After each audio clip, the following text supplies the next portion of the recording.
दोस्तों, अल्लाह की कुदरत देखिए, एक और सबक अमोज वाकया सुनिए जो इंसान के दिल को झंझोड़ कर रख देता है। यह कहानी वह शख्स खुद अपनी जुबानी बयान कर रहा है। मेरा नाम अहमद है। मैं एक पुराने कब्रिस्तान का गोरखन था। दिन भर कब्रें खोदता, जनाजे दफनाता और रात को अपने छोटे से क्वार्टर में तन्हा गुजारता। जिंदगी गरीबी और अकेलेपन में कट रही थी। उम्र निकाह की हो चुकी थी, मगर कौन लड़की गोरखन से रिश्ता जोड़ती। कब्रिस्तान की वीरानी और बदबू से सब दूर भागते। जवानी का खून जोश मार रहा था। गांव की लड़कियां नजरें झुकाकर निकल जाती। धीरे धीरे शैतान ने मेरे दिल पर कब्जा कर लिया। जब भी किसी जवान लड़की या औरत का जनाजा आता, रात के अंधेरे में मैं कब्र खोलता और उसके साथ वो बड़ा गुनाह करता जो इस्लाम में सबसे सख्त हराम है। कई सालों से यह सिलसिला चल रहा था। मुझे कोई खौफ नहीं था। कब्रिस्तान शहर से दूर था। रात को कोई नहीं आता। मैं खुद को तसल्ली देता कि ये बेजान जिस्म है, किसी को खबर नहीं होगी। खास तौर पर कुंवारी लड़कियां मेरी निशानी थी। उनका नरम बदन मुझे सुकून देता। मैं सोचता ये मेरी मजबूरी है, मेरी तन्हाई का इलाज। मगर दिल के किसी कोने में एक आवाज चीखती, ये जिना है, ये मुर्दा के साथ हराम कार्य है, अल्लाह की लानत है। एक ठंडी रात की बात है। पूरे हफ्ते से कोई जवान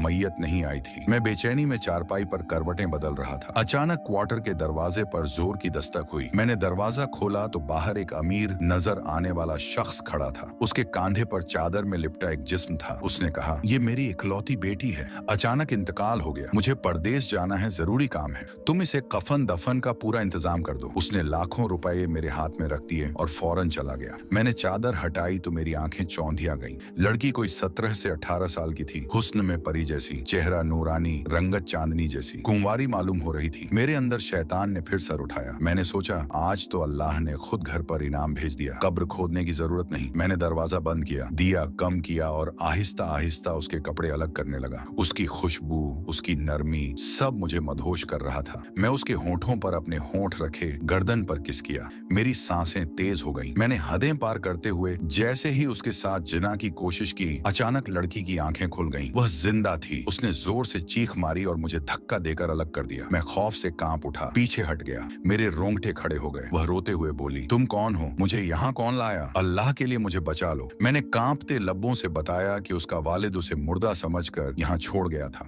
उसने अपनी हकीकत बयान की। उसका नाम फातिमा था। वह एक गरीब मगर पाकीज़ा घराने की लड़की थी। हाफिज कुरान थी। घर के हालात ठीक करने के लिए अमीर लोगों के बच्चों को कुरान पढ़ाती थी। एक बड़े घर में उसका जाना आना था। घर का मालिक उस पर बुरी नजर रखता था। एक दिन उसने फातिमा को कमरे में बंद कर लिया और बेहोशी की दवा सुंघा दी। फातिमा बेहोश हो गई। वह शख्स डर गया कि कहीं वह मर न जाए और बात खुल न जाए, इसलिए रात के अंधेरे में उसे चादर में लपेटकर कब्रिस्तान में छोड़ गया। फातिमा फूट फूट कर रो रही थी। मुझे अपने तमाम गुनाह याद आ गए। मैंने सजदाए तौबा किया और अल्लाह से माफी मांगी। फातिमा से हाथ जोड़कर कहा, मैंने तेरे साथ वो हराम काम करने की कोशिश की जो कभी नहीं करना चाहिए था। मैं हैवान से बदतर हूँ। मुझे अपनी सारी जिंदगी के गुनाह याद आए, वो तमाम मैयतें जिनके साथ मैंने जिना किया। दिल पिघल गया। मैं रो पड़ा। उस रात मैंने फातिमा को उसके घर पहुंचाया। उसकी वालिदा बहुत रोई। फातिमा की इज्जत महफूज थी, मगर मैंने जो छुआ था उसकी क्या भरपाई। मैंने फातिमा से निकाह की पेशकश की। पहले उसने इनकार किया, मगर मेरे सच्चे पछतावे और तौबा देखकर राजी हो गई। हमारा निकाह हो गया। फातिमा बहुत नेक और अल्लाह वाली थी। उन्होंने मुझे समझाया कि सच्ची तौबा करो, गुनाह छोड़ो, नमाज पढ़ो, कुरान की तिलावत करो। अल्लाह रहमान और रहीम है, तौबा करने वाले को बख्श देता है। धीरे धीरे मैं बदल गया। गोरखनी का काम छोड़ दिया। फातिमा के साथ छोटा सा कारोबार शुरू किया। 5 वक्त की नमाज अदा करता, तौबा के आंसू बहाता। कुछ महीनों बाद खबर आई कि वो अमीर शख्स जो फातिमा को छोड़ गया था, कार हादसे में जलकर मर गया। लोग दबी जबान से कहते, जो दूसरों की इज्जत से खेलता है, अल्लाह उसका ऐसा अंजाम देता है। आज मैं सुकून की जिंदगी गुजार रहा हूँ। फातिमा और हमारे बच्चे मेरी दुनिया है, मगर रातों को पुराने गुनाह याद आते हैं तो खौफ लगता है। मैं आपसे सवाल करता हूँ, क्या अल्लाह मेरे जैसे बड़े गुनाहगार को माफ फरमा देगा? क्या मेरी तौबा कबूल होगी? ऐ मेरे नौजवान भाइयों और बहनों, ये वाकया बड़ा सबक है। जवानी की आग में हराम काम मत करो। इज्जत अल्लाह की अमानत है। इस कहानी को अपनी फैमिली और दोस्तों में जरूर शेयर करो। शायद किसी का दिल पसीज जाए और वह गुनाहों से तौबा कर ले। अल्लाह हम सबको हिदायत दे और अपने राह रास्त पर चलाए। आमीन। शुक्रिया।